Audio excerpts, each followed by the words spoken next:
कुत्ते, क्या मन का नाम जप में नहीं लगना और नाम जप करते हुए जलन पैदा करना और इसके बावजूद अगर हम जबरदस्ती नाम जप करें तो हमें भगवत प्राप्ति होगी? बिल्कुल यही पद्धति है, यही पद्धति है। पहले नाम में जलन इसलिए होती है कि मन अपवित्र रहा है तो ताप के द्वारा उसके पाप भस्म होंगे।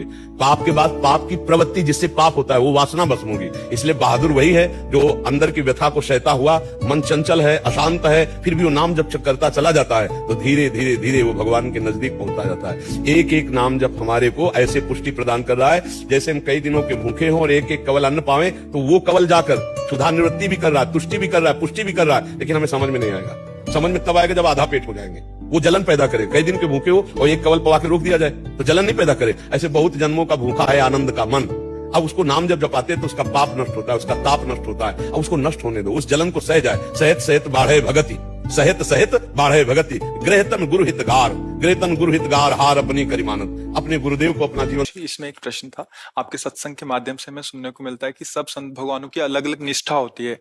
तो जो कोई अगर वो आज्ञा ऐसे कर देते हैं जो हमारे गुरुदेव ने हमें कुछ अलग आज्ञा किया है तो उस कंडीशन में हमें क्या करना चाहिए? देखो, आज्ञा पालन तो सिर्फ गुरु वाणी का होता है। सेवा हम किसी की भी कर सकते हैं।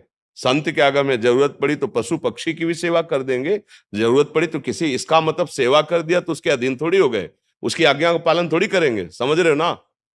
आज्ञा का पालन तो सिर्फ गुरु वाणी का, जो गुरु के श्रीमुख से वचन निकले बस वो गुरु वाणी का हम पालन करें। उन्होंने कहा संत समागम करो, साधु सेवा करो, तो कर रहे हैं। लेकिन वो हमें आज्ञा करे तो हम उसके लिए दस्तखत लेंगे गुरुवाणी से। अगर गुरु की आज्ञा है और आपकी बात मिलती है गुरुवाणी से तो हम मान लेंगे, नहीं तो आप बोलते रहिए, हमने सुन लिया, प्रणाम कर दिया, चल दिए। हम उसको स्वीकार थोड़ी करेंगे। समझ रहे हो ना? आज्ञा पालन तो सिर्फ वही है अपने गुरुदेव की वाणी में। उन्होंने आज्ञा करी संत सेवा तो हम आपके कपड़े धो देंगे, भोजन पवा देंगे, जो जैसा कर देंगे। और अगर संत है तो चाहे जिस निष्ठा का हो, तुम्हारे अंदर भाव वही प्रकट होगा जो गुरुवाणी में लिखा है। संत की ही वाणी तुमको वहां प्रकाशित करके वहां पहुंचा देगी जो गुरु कह रहे हैं। आप देख लो, हमने तो देखा है अन्य उपासना वाले महापुरुषों के जब समीप गए, उनके चरणों में पड़े तो हमारे इष्ट की भक्ति बढ़ी है, हमारे गुरु चरणों में प्रेम बढ़ा है। ऐसा नहीं हुआ है कि उनके पास जाने से हमारे गुरु चरणों में प्रेम, हमें और गुरु प्रेम बढ़ा है। तो जहां सच्चे संत महापुरुषों की सेवा होती तो इष्ट और गुरुवाणी में प्रेम बढ़ता है।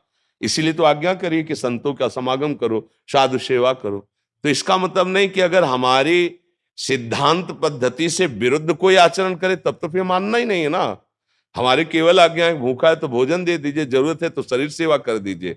वो भी ढूंढ के नहीं करना, जहां हमें गुरु प्रसाद से पहुंचा दिया गया या वो हमारे समीप आ गए तो। नहीं तो हम अपने गुरु के द्वारा दिए हुए नाम मंत्र वाणी और उनके आदेशानुसार चल रहे हैं, हमें किसी की जरूरत नहीं। बात समझ लीजिए, हमारे समीप कोई आ गया है तो अगर भूखा है या वस्त्र है या औषधि है वो हम सेवा कर देते हैं। और अगर आज्ञा कोई ऐसा करता है जो हमारे सिद्धांत के विपरीत है, हम सुनते ही नहीं। ऐसे सिद्धांत से चला जाता है। हाँ जी, कुछ भक्तों ने आपके श्रीमुख से नाम चाहा। हम तो वृंदावनवासी, राधा उपासी, राधा राधा रटते, राधा वल्लभ श्री हरिवंश रटते। आपको जो गुरुदेव ने नाम दिया है खूब नाम जप करो।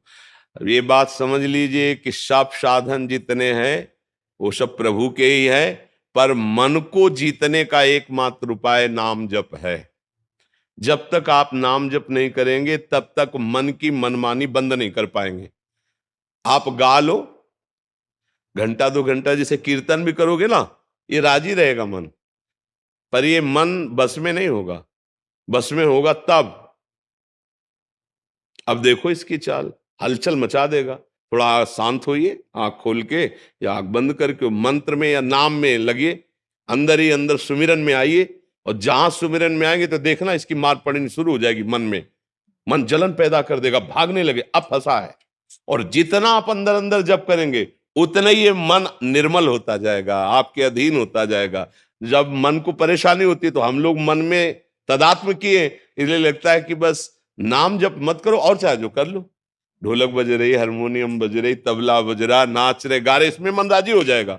लेकिन शांत बैठकर एकांत में गुरु चरणों को प्रणाम करके और फिर नाम में डूबना, ये बड़ा कठिन काम है। आप देख लो अंदर से, और यही मन को बहुत जल्दी निर्मल करता है। ऐसा नहीं, भगवान नाम कीर्तन, वाणी कीर्तन, ये सब बहुत मंगलमय है, लेकिन मन को अधीन करने के लिए एकमात्र उपाय है ना अंदर ही अंदर सुमिरन करना, अंदर ही अंदर। तो जो नाम मिला है, जो मंत्र मिला है, खूब अंदर अंदर सुमिरन करो। सुमिरन से अंदर सब ठीक हो जाएगा।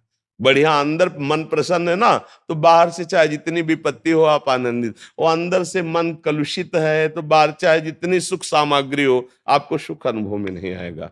खूब सुमिरन करो, नाम सुमिरन करो जो गुरुदेव ने दिया है। हम तो वृंदावन वासी, हम तो राधा राधा राधा राधा रटते हैं, राधा वल्लभ श्री हरिवंश रटते हैं। आप लोग देखें।